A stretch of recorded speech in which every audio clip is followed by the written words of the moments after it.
Singhu border पर एक संत ने किसानों के समर्थन में अपने प्राणों का बलिदान दे दिया।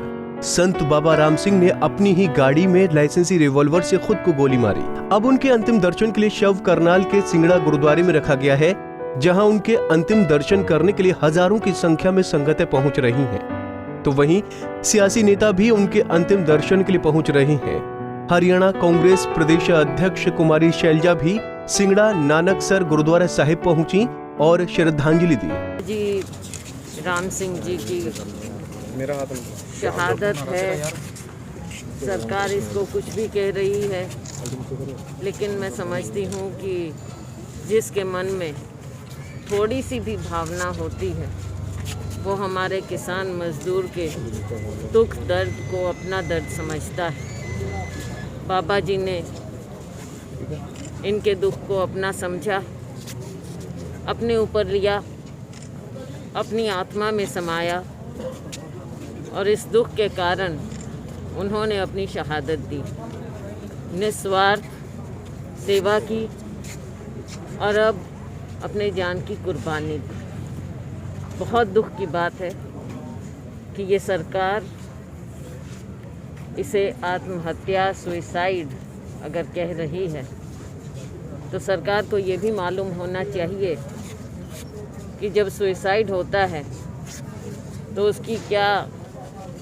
उसकी अबेटमेंट जो बोलते हैं कि किसके कारण ये सुइसाइड हुआ, आत्महत्या हुई, इसका कारण कौन था।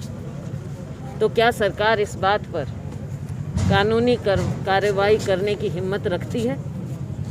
कौन है जो कारण बना बाबा जी की शहादत का, उनके जाने का? साथ में हमारे 20 और किसान जिनकी किसी न किसी कारण से वहां पर मौत। इस दौरान शैलजा ने सरकार पर भी हमला बोला। कहा कि सरकार जिद छोड़े और किसानों की बात माने। सरकार के इस रवैये के कारण 20 किसानों की अब तक जान जा चुकी है। शैलजा ने कहा कि गलत नीतियां और उनके इस किसान बिल का आज लोग विरोध कर रहे हैं। संत राम सिंह ने हमेशा मानवता का संदेश दिया। बाबा जी ने किसानों के दुख दर्द को अपना समझा और अपने ऊपर लेकर आज शहादत दी है। उनकी ये शहादत व्यर्थ नहीं जाएगी।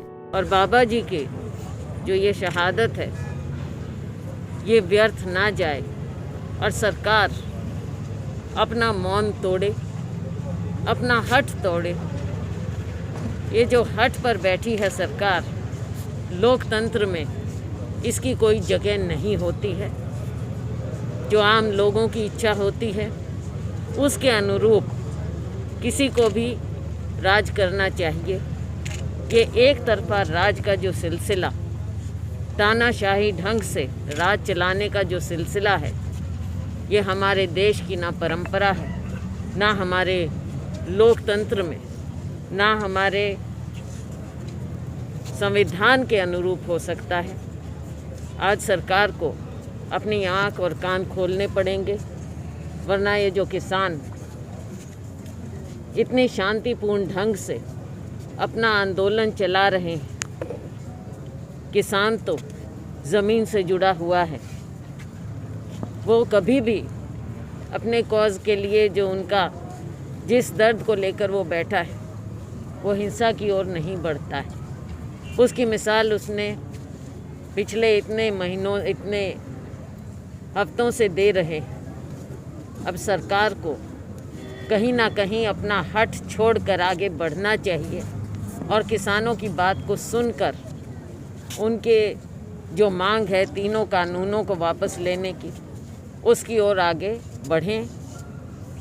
कानून हटाएं, ये तीनों कानून हटाएं, ताकि और हमारे किसी भी मासूम की जान इस तरह से। बता दें कि संत बाबा राम सिंह पिछले कई दिनों से सिंगू बॉर्डर पर किसानों का समर्थन कर रहे थे। अब 21 दिन बाद भी सरकार नहीं मानी तो उनसे किसानों का दुख नहीं देखा गया और उन्होंने खुद को गोली मारकर आत्महत्या कर ली। बहरहाल उनका पार्थिव शरीर अंतिम दर्शन के लिए सिंगड़ा गुरुद्वारा परिसर में रखा गया है, जिसके बाद इस शुक्रवार को उनका अंतिम संस्कार किया जाएगा। करनाल से विकास, पंजाब केसरी टीवी।